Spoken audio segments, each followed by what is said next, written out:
Alrighty, so what's her name again? John. Oh, her name. Oh, Nymeria. Nymeria.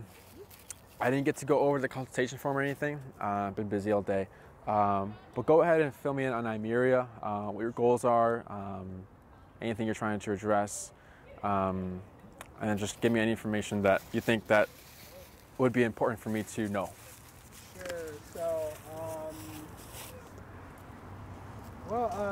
she really goals-wise, what I would like for her is to chewing is a thing. And I mean, she's been a little bit better lately, just more because we're giving her a lot of stuff to chew on, a lot of the right stuff to chew on. Like redirecting her to like chew this instead of that, yeah. Exactly. We really want her to be able to relax, although, you know, I know that's you know, a tough thing. I know that she's really high energy. And Nymeria, come, sit.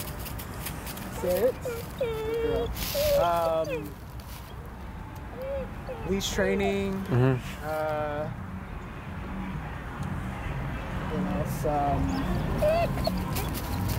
She always wants to move, right? Yeah. Whining and barking is one thing. If I can train that out of her. Okay. Anyway. Yeah. The whining, does she bark at dogs or no? No, she's pretty. I think that she's pretty well socialized. Okay. She likes to play with other dogs and people, but she is also kind of mouthy too.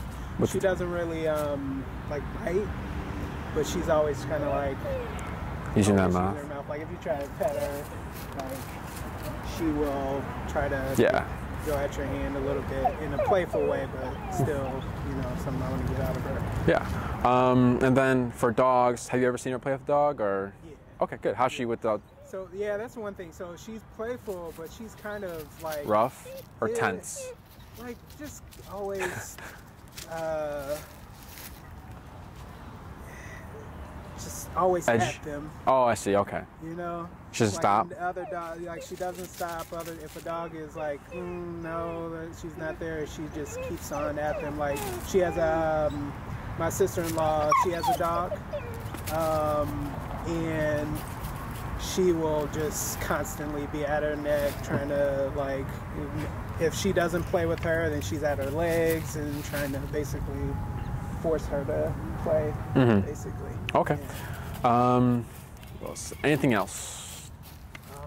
So leash walking, chewing on stuff in the home is still an issue. You found like, I guess you can call it like a Band-Aid for now of like chew this, not that. So leash walking. Anything else? No, not really. Okay. Actually, you know, my wife is here. Oh, okay. Yeah, we can go ahead and. I'm actually gonna invite her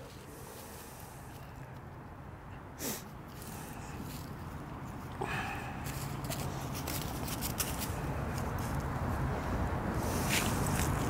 Hey, can you come out? So she can come out and talk about like her stuff. Her stuff too. She's more like this is her idea, really. Yeah. And like I'm trying to. How'd you guys hear about us? What'd you say? How'd you guys hear about us? Just research, web search, and everything. And like for me, I want to be patient with her, and I'm trying to like train her over time. But I've also been really busy lately too. For sure. Like work and everything. So I you guys both want her to share her stuff too. Okay. What were you saying? Okay. Do you guys both work from home or you guys go outside? We do, yeah. We both work from home. How old is she? She is about. She was Hello, how are you? September of last year, so she's about a year and 2 months. Year and 2 months. Yeah. We have microphones for you guys and everything. Oh. We record our consultations and it's on the forum and everything. Same thing for like our lessons and all. Oh, okay. Was it John, correct? Yeah. He was just telling me that it was more so of like the leash walking, the whining, the biting, not so much. She doesn't bite. She more so she'll just put your, you have your hand, and she'll just like. The mouthiness. Mouthiness, yeah. She won't bite down. Something else you said. That was pretty much it. Is there anything else that you would like to share with any important information that I should know about?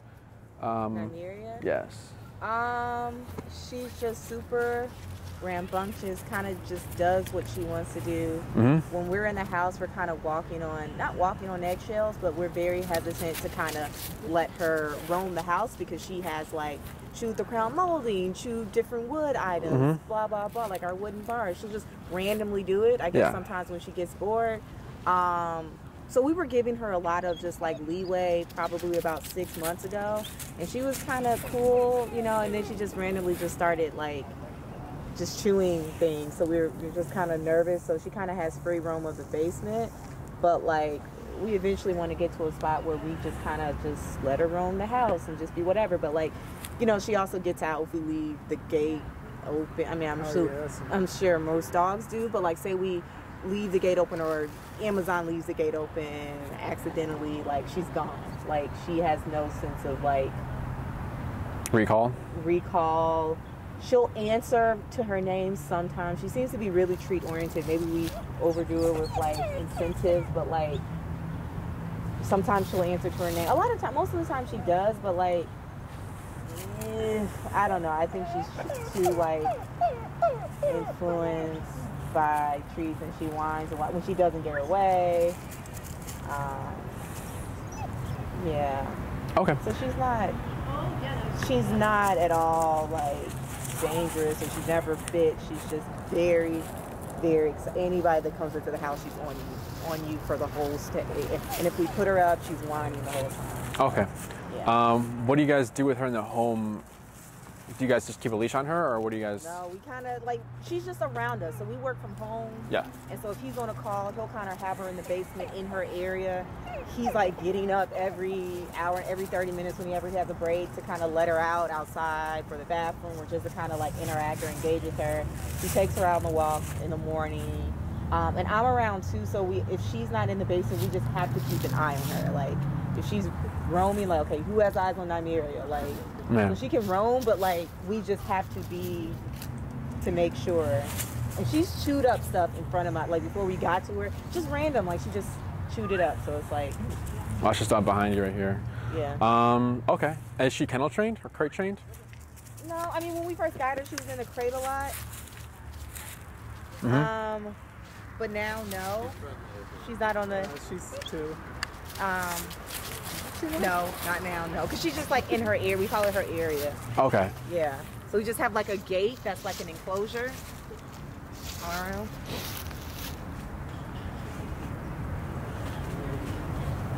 And also like when she's that flex leash might get other dogs, she's very like, oh gosh. You know? Yeah. Like her cousin, my sister's dog. Yeah, I was telling her about that too. But yeah, you can. She plays too. Like she's very. Come, Nymeria. Come. Come. She wants to play.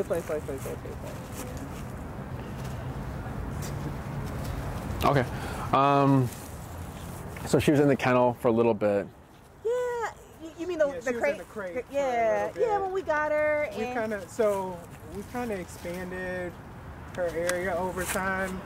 So when she was a puppy, like really young, I think maybe at about 6 months, I expanded to like a gated area, and then now she's in the basement, and she has like, it's basically enclosed so that she can't go upstairs. Okay. And then kept away from crown molding because she chews and wood, like crown molding. But see, like even with but she was fine in the crate, right? No, she was whiny in the crate, but eventually she got to a place where it wasn't too bad in the crate. Okay. And just wanted to have her a little bit more space, especially because work got really, really busy, so I couldn't really be around her all the time. Like there's stuff in the basement now that's in her vicinity that she's not chewing up, like that big wooden thing, like she's not messing with that. But she randomly chews that wooden bar for, like, I don't know, it's just like, if she gets pissed off, like, I don't know. And she chewed up the coffee table, which was a very random acts of whatever. What is that?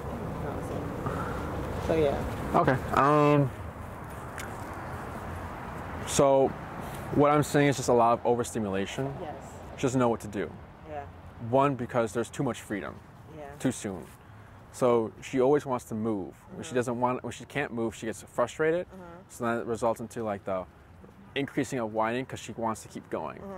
So think of it as like a child, right? If there are no rules, boundaries, or structure with the children we're raising, what are they going to be like? Very greedy, selfish, whatever it is. If we start applying rules and boundaries like you're home at this time, no buts or whatever, you're here, and we start that from their puppies, you get a well-disciplined, structured child. So same thing here is that there's too much freedom. Kind of do what you want, but then when you need her to do something, she's like, you just let me go play with that dog when I wanted to. Why do I need to listen to you? So it's the same thing. Dogs are opportunistic animals. If they see, you know, if they can get away with something, they're going to get away with it. So that's what I'm seeing a lot of. It's just overstimulation. She doesn't know what to do. So that's why you get the whining outside. This posture is always on. She's always it looks like she's on alert. The hackles were up as well. She's tense. Never in a restaurant could we ever go. And Oh yeah. Outside and just, you know how you see dogs chilling on a patio. Yeah.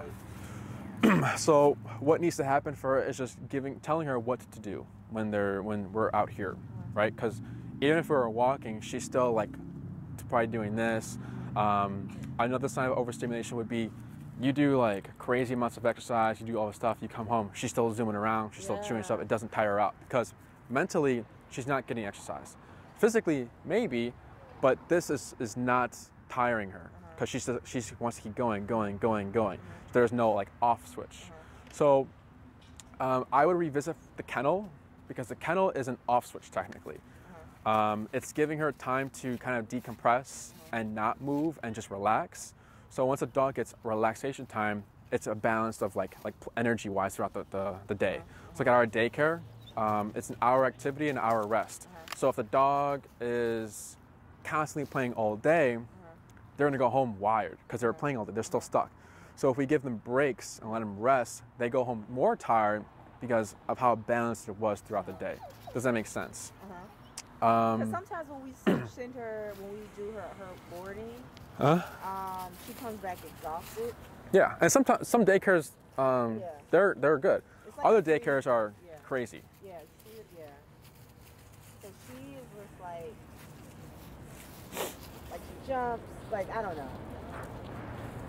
Those are people. Yeah, these are all symptoms. So like if an owner's like, well, I want to make my dog to stop whining or pulling. Yeah.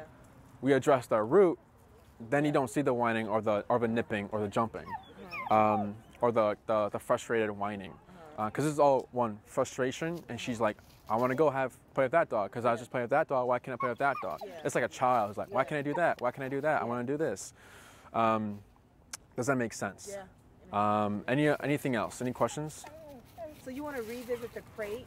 Like yeah, because to be out of the crate is a privilege, right? If she can't handle being out the crate, you're going back in the crate. And usually the crate is there for a dog's life until 2 years, right? Because what can happen is if you do it too early, take the dog out too early, problems start. And we probably took it out too early. Yes, because now she knows I can chew on the table, I can chew on like the molding now because they were created because there was no crate. So if we're doing the crate all day when we're not watching her, don't think of it as like she's sad or anything, right? It's one for her safety because what if she chews something and then it gets stuck or whatever and we're not there to catch it. But it's also so that nothing is created because if she's in the crate, if she's been in the crate, let's say from the moment you got her till 2 years old, where she's matured, she's never learned to chew on the molding. Does that make sense? Yeah. So I would revisit it. So like about how many hours a day, like when we're just not down? Whenever you can't watch her, because that's your life, right? If for owners who got puppies during COVID, when they're all working from home, the 9 to 5, we would tell them like, what does work look like or life look like without COVID? Oh, I go to the office 9 to 5. Yeah. Okay, crate your puppy throughout that time, maybe like one outing for like if you got a dog walker or whatever, but then you want to keep him in the crate in a different room, because once because once the stay-at-home order was lifted, the only difference is for that puppy's life is that you're just leaving, right? It's more difficult for a puppy to stay in a crate in another room while you're in the house, because they're like, why am I here? You're home, right? So we tell them, do it now, or else you're going to be dealing with separation anxiety, and then that's a pain. And is it going to be jarring for her to go back into the crate after she's been out for so long? Probably. It might be, because again, she's trapped in, like, yeah, jail, like, not like that. More like, I'm stuck here. I want to move. I want to go chew on the wood. I had so much fun doing this stuff. Why can't I do it now? So it might be difficult for her to kind of go back in the crate. You'll have to like play by ear, and throughout the training program, we can go ahead and like fix those issues. Let's say in the crate now she's starting to chew on the crate, and now she's breaking out now. We'll go ahead and we'll adjust that, and we'll fix that throughout the program.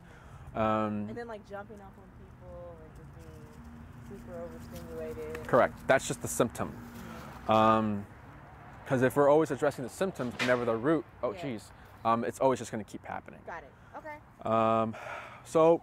Is it an important distinction of in a crate versus enclosed area? Like, does it?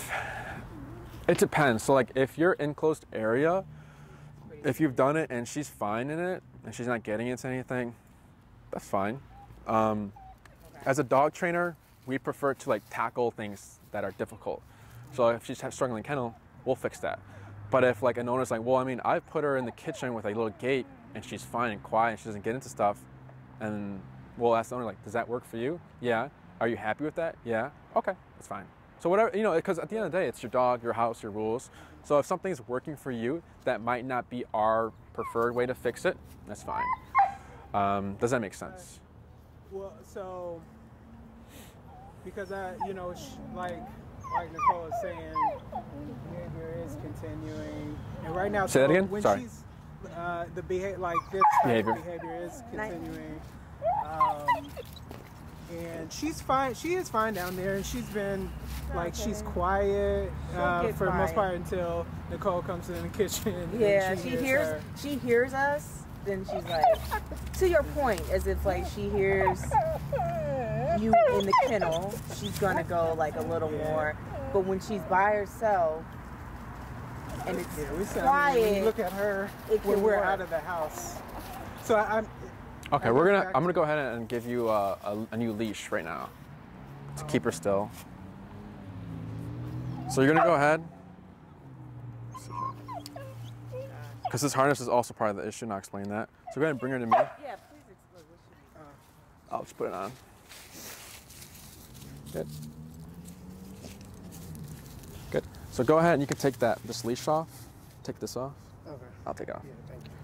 Good. And then you'll take that. And then what you're gonna do is if she's not sitting, what you're gonna do is you're gonna go ahead and give gentle pressure up. More, and then wait, relax your arm. Good.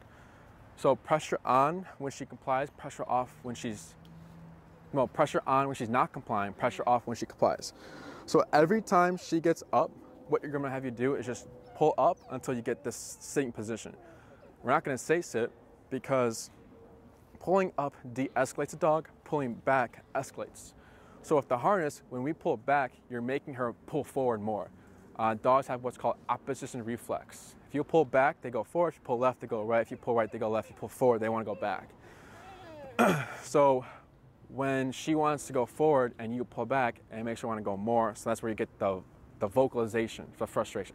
So think of it as like you're at the bar and like these guys are getting into it, and like one guy holds his friend back, and then it makes that guy want to go even more because he's being held back. It's the same thing. Harnesses are used for huskies to pull sleds. We use them for protection training. So I'll have a dog pull, release, pull, release. Good. Gently pull up, pull, pull, pull, pull, pull, pull. Keep pulling, and then relax. Good. So once we've created enough frustration, good job. Good. Yep. Once we create enough frustration and aggression, let the dog go, they go bite the guy. So sometimes technically owners who get puppies on a harness could be raising them to be a protection dog unintentionally because they're creating frustration. So it's also negative pressure here. So every time she sees a dog, she feels this tension, she gets frustrated. Because sometimes if this We were don't to, need that peak thing. no. If this were to increase the harness and throughout her life, that frustration could turn into aggression. Because you know how you said she gets nippy? Yeah. That's her releasing her frustration. Yeah. So sometimes she's like pulling to the dog, she gets to the dog, and maybe she bites the dog. Not because she's wanting to hurt the dog, but she needs to release her frustration, and then you get a dog fight. Yeah. Does that make sense? Yeah. So we would have to get rid of that harness and just either use like a regular collar with the training. Does that make sense? Yeah. So there are other tools. So right now we're using a slip leash. This is just a Band-Aid. This is kind of just in the moment, we'll use what we have just to keep her calm. Again, this isn't addressing the root though. So slip leashes and prong collars and, slip leashes and slip chains are good for just control. Prong collars, you guys know what prong collars are? Those spiky ones? Those are a good step forward because now you can correct your dog. So they're supposed to mimic a mother or like a dog bite, right? So it's physicality on a dog. Dogs are physical animals. From 3 weeks to 4 weeks, they've been getting physicality from their mothers. There's a good video to watch. It's a cream retriever. She's like walking in her playpen with her litter and they all bombard her. They're like whining, jumping, and then you hear her growl. You see her show her teeth. Boom, boom, boom. She bites 3 puppies. They yelp and everything. But then everyone else walks away and then lays down, right? Because dogs don't say, let's say she ran up on that dog all rudely and that dog didn't like it. That dog would probably bite her. There's no off, leave it, sit down. Dogs don't talk. It's just, you do this, I'm going to give you this because I don't like you doing that. Does that make sense? Humans, obviously, we can use our words. Like if someone's looking at me weird, I'm not going to go up to them and punch them, right? That's dog. They would do that.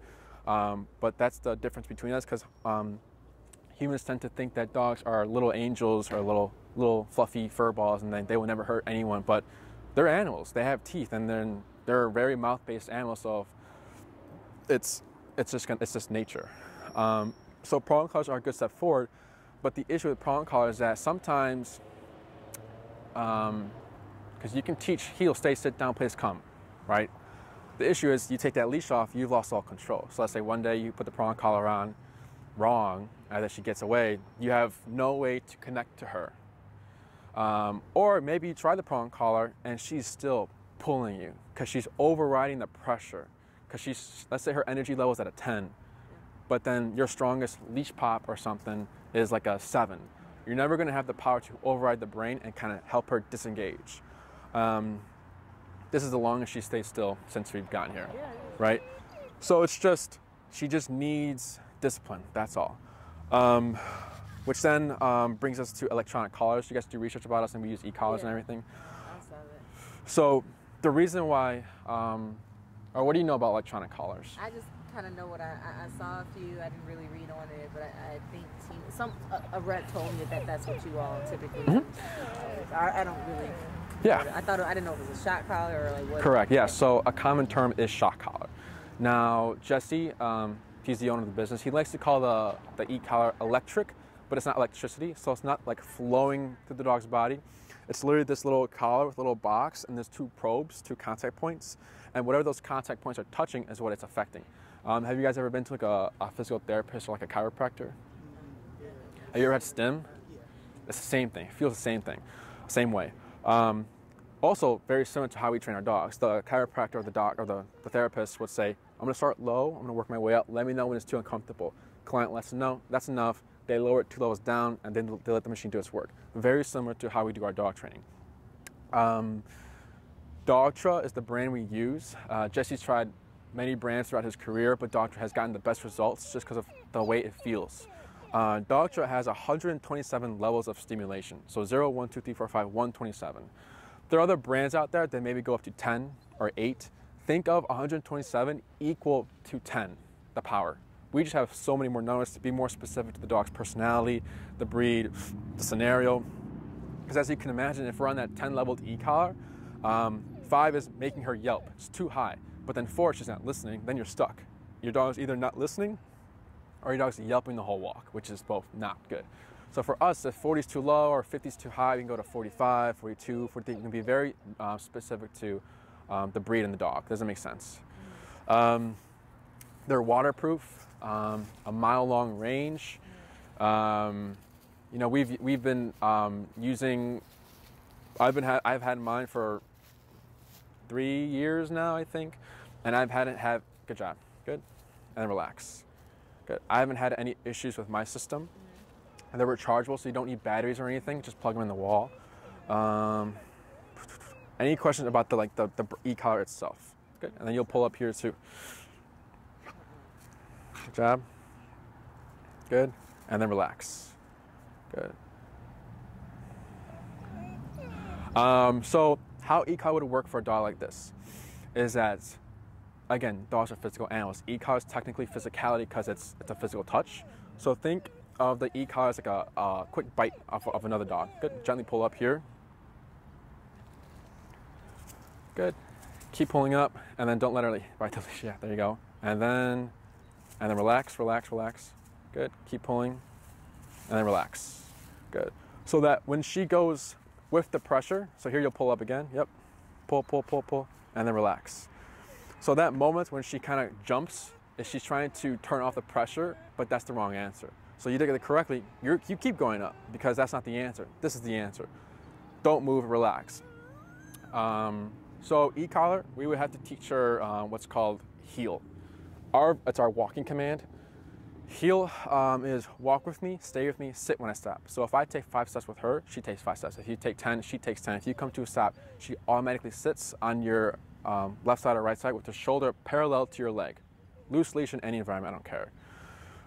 So strict. It's the idea behind it is that this matters so much that nothing else should matter, right? So like if we're dealing with reactivity, where it's like intense barking at other dogs, this exercise, or like let's say this exercise would start to calm them down because they're more worried about this. Because think of it as like a ghost. Like, are you really going to look at that, paying attention to something that's not affecting you, or this real feeling that's actually concerning? Does it make sense? Heel is also the first exercise we teach because it's we're teaching the dogs pressure on, pressure off, how e-collar works, that they are the ones in control of the stimulation. She'll never know that you're the one pressing the button because there's nothing connected to you. Does it make sense? So like prong collar, sometimes a con would be it's too confronting because when you give a correction, you're doing this, and she sees that connection. So then she's like, "What are you?" Correct. She'll never know you're the one pressing the button. So don't worry about like. So where would she think the command is coming from? Like, she'll know association. So like same thing like dogs don't know English. They only know that when they hear sit, it means put the butt down. Yeah. Right. They don't know like sit actually means like what it actually means. So it's very similar. She thinks dogs think it's like Big Brother, universe, whatever you want to call it, right? But she's going to be under the impression that she's making the decision to turn it off. Does that make sense? So then it's a boost of confidence because she's like, I did that. I turned it off. Wow, that wasn't so bad. So you're going to get a more confident dog. And I don't see it like nervousness or like lack of confidence in her. Like I said, all she needs is just discipline. You have a good dog, it's just you're just missing that one part of like, don't do that. The correct her dog way of telling her not to do something or to do something. Because treats can only take you so far. Exactly. Right? We love positive reinforcement. We do positive reinforcement with puppies until they get to 6 months. At 6 months, we start e-collar training because one, the brain has developed enough to understand that sort of pressure. And it's also the time where like owners are like, fine, we'll do it because my puppy's crazy. So it's usually 6 months. We've done blind dogs, we've done deaf dogs with e-collar, we've done tripods, 13-year-old dogs, age doesn't matter. I was thinking like, was she too old? Like, no, yeah. It's better to start, she's how old again? About a year, like 15 months. Oh yeah, She's 15 months? Yeah. I was she like 12, 13. No, so she was born in We September. got her today a year ago. Okay. Yeah. Oh. She was 8 weeks, so 14 months. Okay. So it's better to definitely start this now because it's just going to get worse, that's all. Yeah. Sometimes owners, they usually think it's just a puppy behavior, they'll grow out of it. No, if it's getting practiced, it's just going to get worse and worse and worse. It's going to be harder to go against it Because dogs, like owners who are like, they come to us like, hey, my dog bites people. All right, how long have they been biting people? 7 years. We have to go against 7 years of that practice behavior. So it's a lot more difficult. Looks a lot more, looks nasty doing that stuff. What else? Any questions so far? So when she is nipping and kind of getting mouthy, what's the Pull up here. course of action? Good, and relax, good.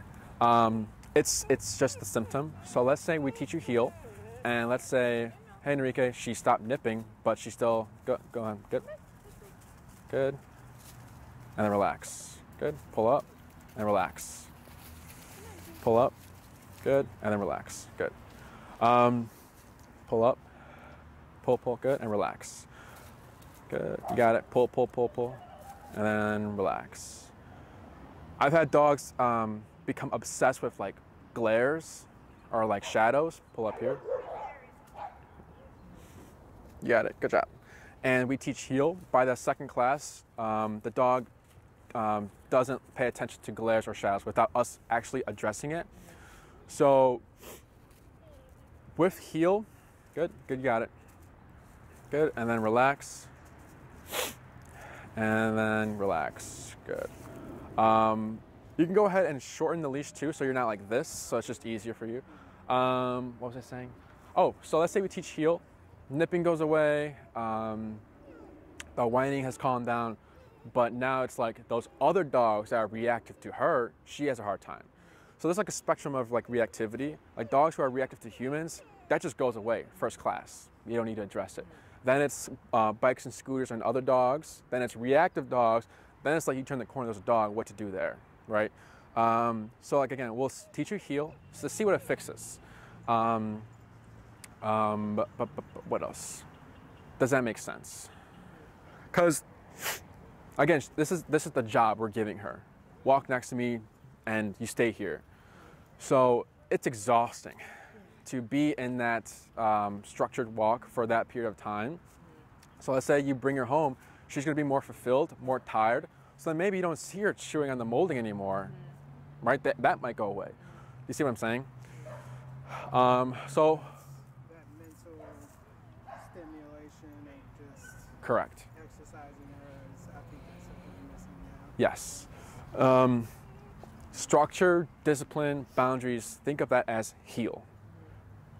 And then freedom is like the flexi leash, right? We like to have an 80-20 rule, 80% structure and discipline, 20% freedom. Right now, it's like this, I think. This is the freedom, this is the structure and discipline. It needs to go like this. It can't be like this either. This needs to be always greater, because whatever your dog is practicing is what they become. So if she's always practicing freedom, that's who she's becoming. Does that make sense? What else? Overstimulation is very common in our clients. We see it in all the dogs all the time. So this is nothing new to us. I mean, I've been in a home. I had to enter a home and like the dog's just biting my leg, and I'm in like the bite suit and everything. So this is very common for us of overstimulation. Yeah, it's so interesting to me also to see dogs just off their leash. Like Nymeria would leave. Go ahead and pull up here. Okay. Say that again. It's always interesting to me to see the dogs off their leash. Yeah. Know how to kind of go back. But she would leave. Like she'd be gone. Yes, because I mean, for here, I mean, we've seen stuff happen all the time. Dog just takes off, you hear the car, and you're like, oh no, and the dog yelps. You hear a dog fight happen every other moment you're here, because we train at parks, and we see everything happen. Because you'll see this little bit, you're like, oh wow, this looks fun. No, an hour later, a dog crossed the street and got hit by a car or something. Like stuff always happens here. Like over there, those dogs were like about to meet, and you just hear, right? It's like, well, what happened over there? It's always happening. But I just think like the act of him just like, you know, that bigger dog being off leash. Like it'd be cool if Nymeria can just like one day not escape, like the gates open. I don't know how instinctual it is to be a dog to just take off, just to not leave immediately. So that's recall. So we can teach you recall as a common call command. So the e-collar is from lesson 1, you're already trained to off-leash stuff because we don't really use the leash. It's there in case, but we're not relying on it.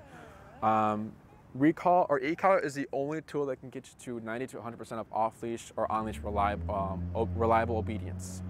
Because again, once you take that leash off, how do you connect to your dog? Right. We give you the e-collar to kind of communicate to her from afar to come to you.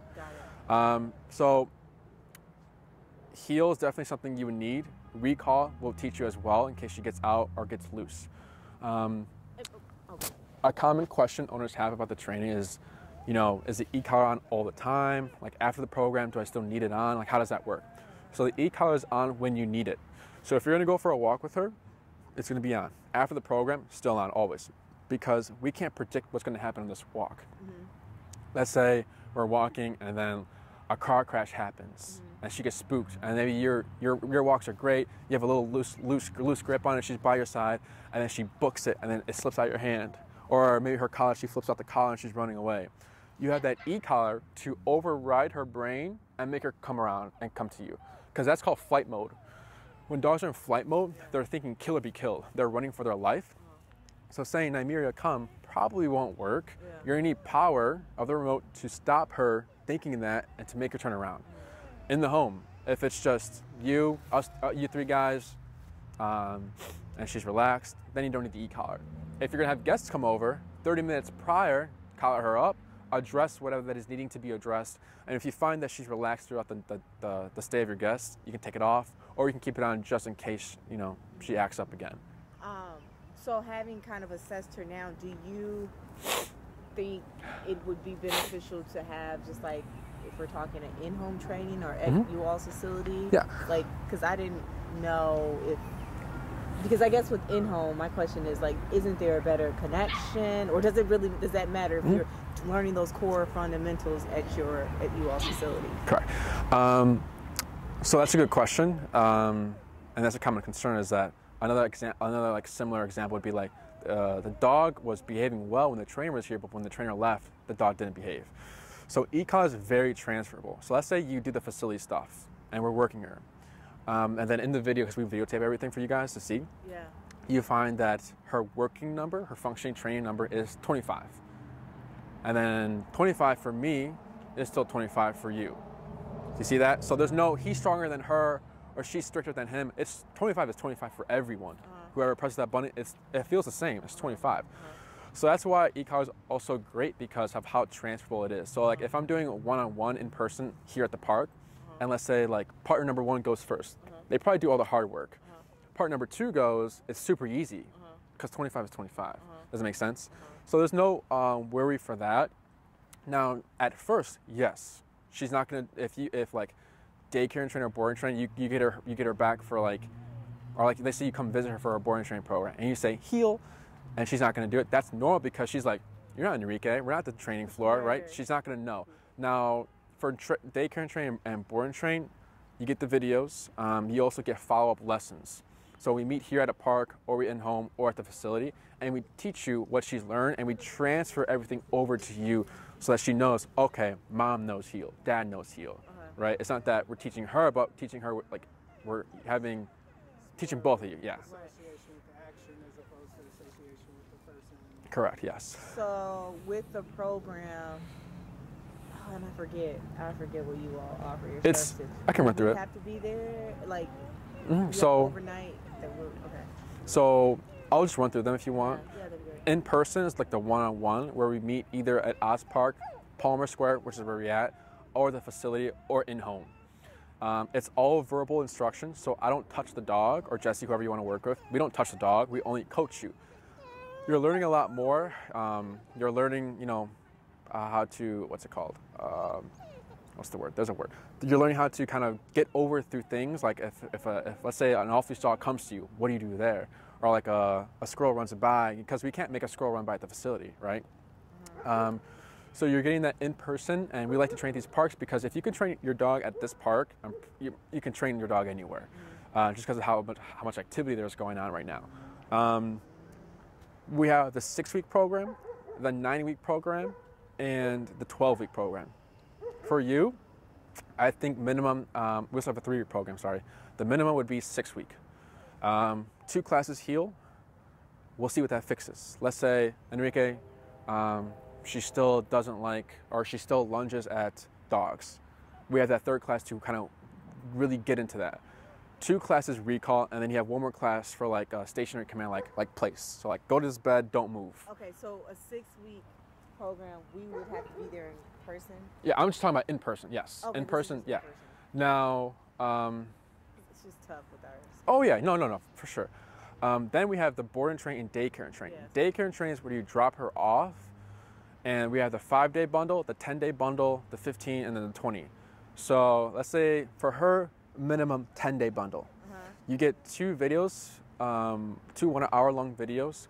The first video is called the foundational, like the first time we're teaching her commands. And you're seeing the moment we put the ECOT, Jesus, that, oh, I thought the dog was barking at the kid. Oh. You're seeing her how she takes to the ECOT for the first time. You're seeing us work her through the commands. Heel, stay, sit, down, place, and come. She'll learn all 6 commands in her 10-day daycare and train. So you see how we teach all those commands and how to practice. The second week video is same thing, but now we're transferring her obedience to a long leash, a 30-foot long leash, and we hold the end of it. So now it's like you have 30 feet to make mistakes, make them. She gets to play with the dogs at our daycare. We have treadmill, so she'll learn how to walk on a treadmill. Our activity, our rest. She's gonna get more activity because she's getting trained.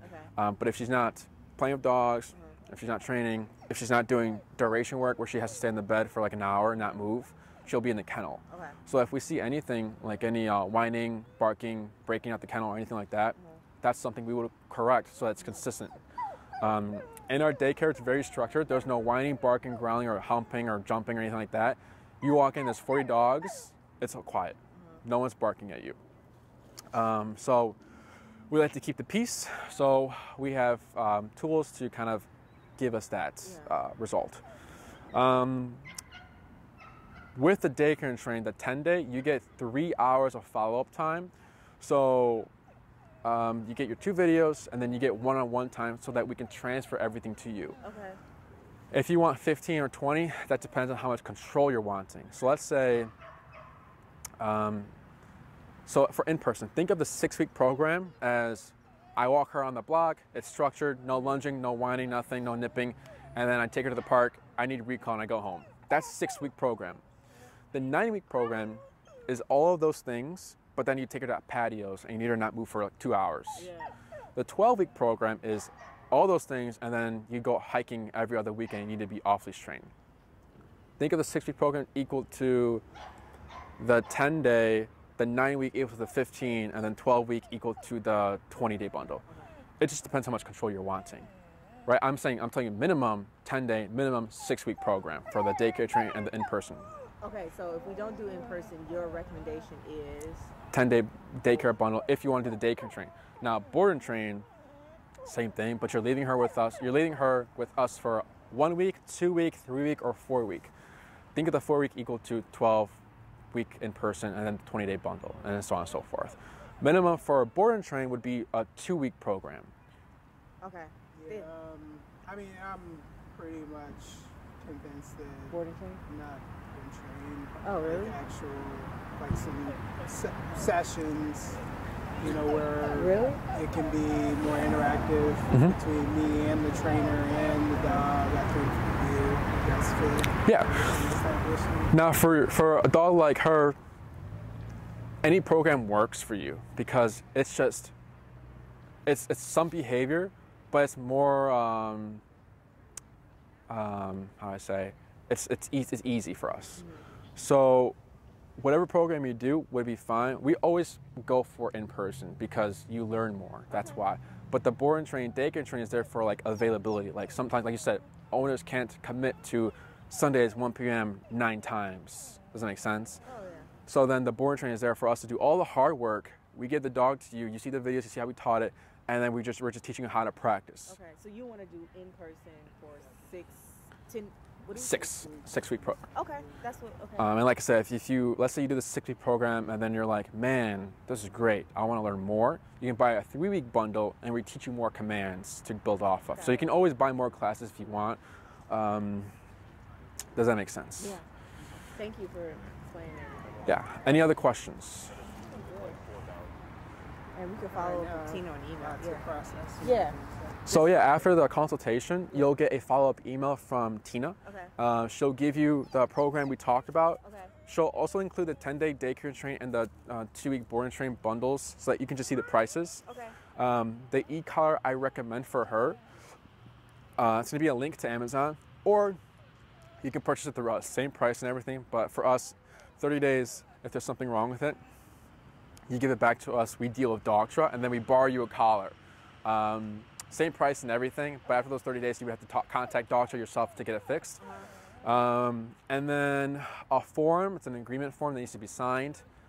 If you end up doing the daycare train or board and train program, we would need shot records, a fecal exam that says negative, and all this extra Sounds information. Like he doesn't want to do board and train, so we'll do. I'm just giving you, I'm just giving you a heads up. Okay. So she'll be reaching out to you. If any questions pop up, feel free to email me, because you have my email as well, I think, right? I think we have the email. I'm not sure if we have the email. Okay, yeah, you can email Tina. If you have a question, she'll forward it to me.